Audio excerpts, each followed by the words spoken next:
Welcome into the New Orleans Saints pregame show right here in the Mercedes-Benz Superdome. I'm Caroline Gonzalez, joined by John DeShazier and Todd Graffinini as the Saints prepare for their first preseason game tonight against the Minnesota Vikings at 7 p.m. Guys, I don't know about you, but it sure feels good to be back in this dome tonight. Let's go ahead and kick things off, start talking about the offense.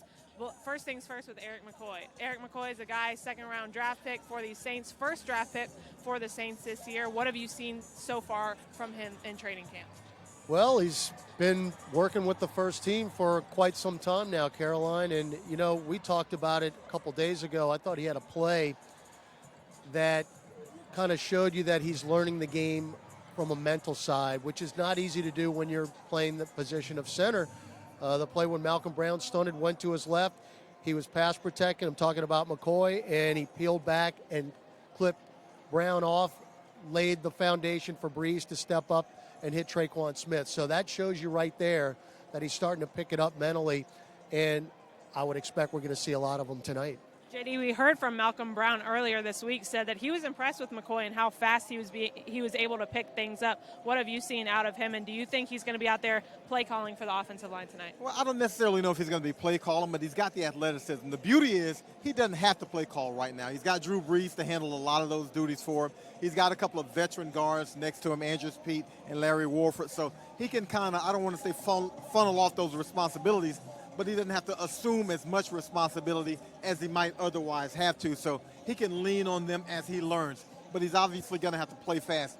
He's replacing one of the best centers in the league in Max Unger. But they drafted this kid in the second round. You don't draft him in the second round for him to sit around and watch. You draft him to play. So he's got to learn by playing. He's going against a very good defensive line. You mentioned Malcolm Brown. He's gotten a taste of David Onyemata. He's probably gotten a couple of tastes of maybe Cam Jordan, maybe a little Marcus Davenport. So he's seen some things in practice so far. His fundamentals have to hold up right now, and that's the main thing right now is just the learning process. Could it be rocky out here tonight? Of course it could. Right. It's his first preseason game, and these guys from the Vikings, he's going to be playing against guys who are trying to provide for their family. These are grown men, so they want to go out and show well on film. But he's in a very, very good position, I think, because, again, he's got a lot of help on that offensive line. You can always depend on Drew Brees when he's out there. And if Drew's not out there, Teddy Bridgewater is a quarterback. Let's not forget, Teddy started 2 years in the league. Yep. He's played a lot of football, so he understands his system better now. So it's good that he doesn't have to assume as much responsibility right now. Let's stay with Teddy Bridgewater. I mean, he's a guy who, this is his first preseason with the Saints. He came in the middle of last season, so he's spending a full offseason with the Saints this year. We've seen a lot of him in training camp. In the last few days, he's had some really good practices. We've heard from Sean Payton. Todd, what do you expect to see from Teddy tonight? Well, I expect to see a solid game. Look, he's had a great camp. He looks confident out there. He's delivering the ball accurately, and he knows where he wants to go with it. You got to throw what happened at the end of the season last year out. You just have to throw it out. He was playing behind a makeshift line.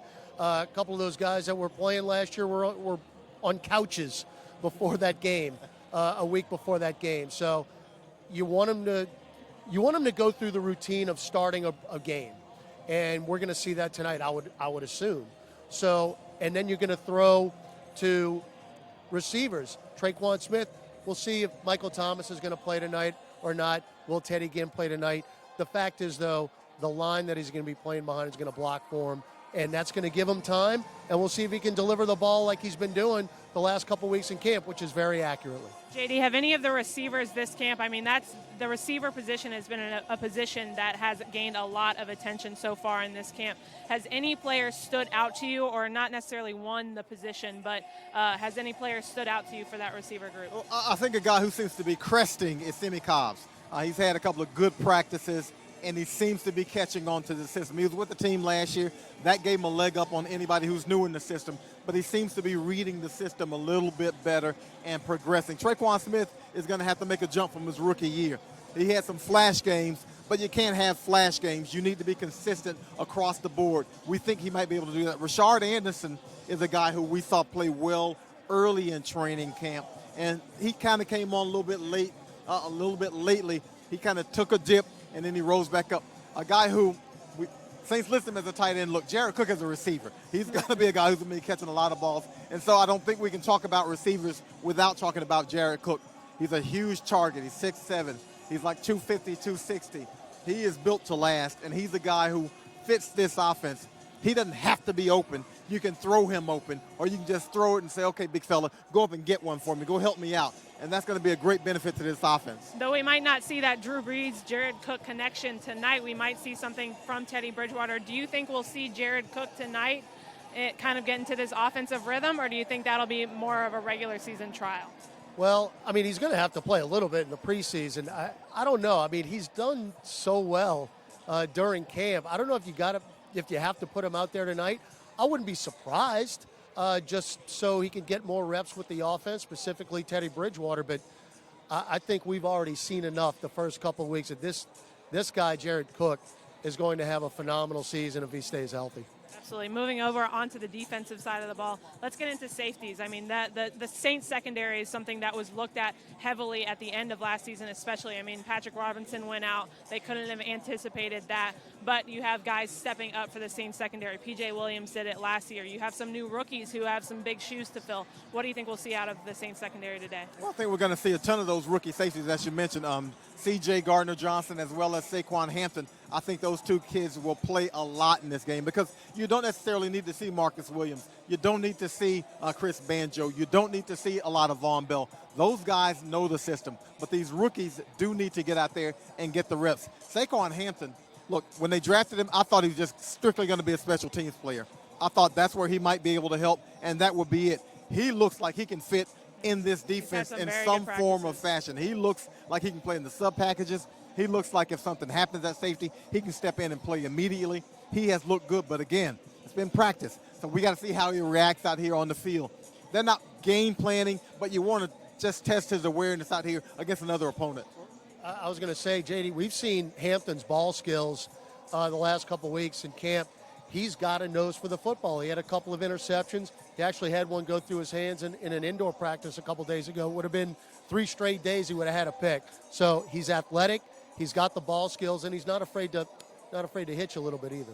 We've heard from a lot of second-year players that in their first year, they're kind of just going off of their athletic ability. They're not really knowing the playbook. They're not really adjusting to it as much as you might your second year, but they're just kind of going off of athletic ability. Do you think it's safe to say we might see a little bit of that expectation to know the playbook tonight, or are these guys going to be playing off of their athletic ability and just giving it everything they got? Now, preseason is about techniques. In the third preseason game, you get the starters out there, but again, it's more about technique than it is about game planning and those kinds of things because you want to save what you have for the regular season. It'll be vanilla. What you want is your fundamentals to be better than the other guy's fundamentals. Right. And if you see a lot of game planning in preseason, it might be from a rookie coach or someone like that. Veteran players and coaches basically use this as a fine-tuning time. The rookie players, yeah, they want to learn jobs, but you learn those jobs by showing that you understand your assignments. Even though they're vanilla, you still need to know what you're doing, and also by how you execute in your fundamentals on the field. If you're sloppy in your technique and it's preseason, you know, they might not trust you as much during the regular season because this is a less stressful situation. Well, I say less stressful for us. These guys are playing for their livelihood, but they should be able to execute. Any pressure at all. Yeah, they should be able to execute out here. You hope to see that much. Another area that people, especially I've been looking at since the end of last season, I mean, we saw Alex Okafor go to another team. Tyler Davidson, I mean, obviously Sheldon Rankins, we won't expect him to come back until maybe the mid-season. But these guys the Saints have gotten some really good additions in Malcolm Brown and Mario Edwards Jr.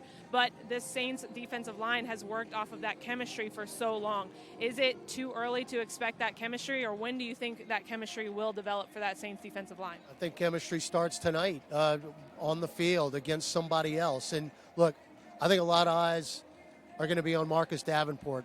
It's his second year. He's healthy.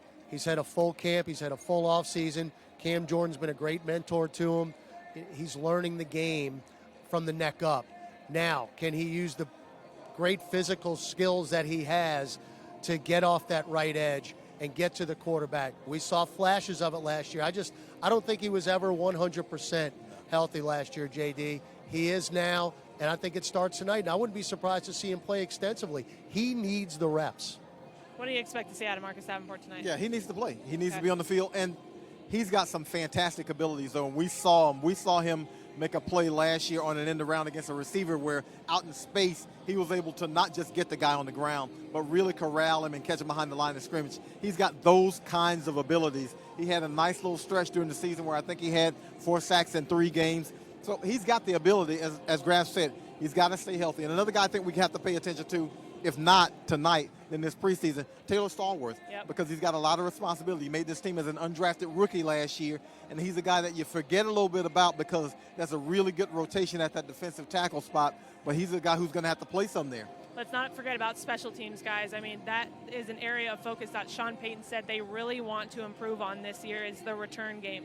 They brought in Marcus Sherrills from the Vikings, who spent his entire career with the Vikings, who had an excellent year last year. But we've also seen Austin Carr take some reps at the return position. Do you think Sean Payton will try out multiple players tonight, or would you rather see one guy this game and another guy different? That's a good question. Sherrills is going to return punts. I think we can assume that.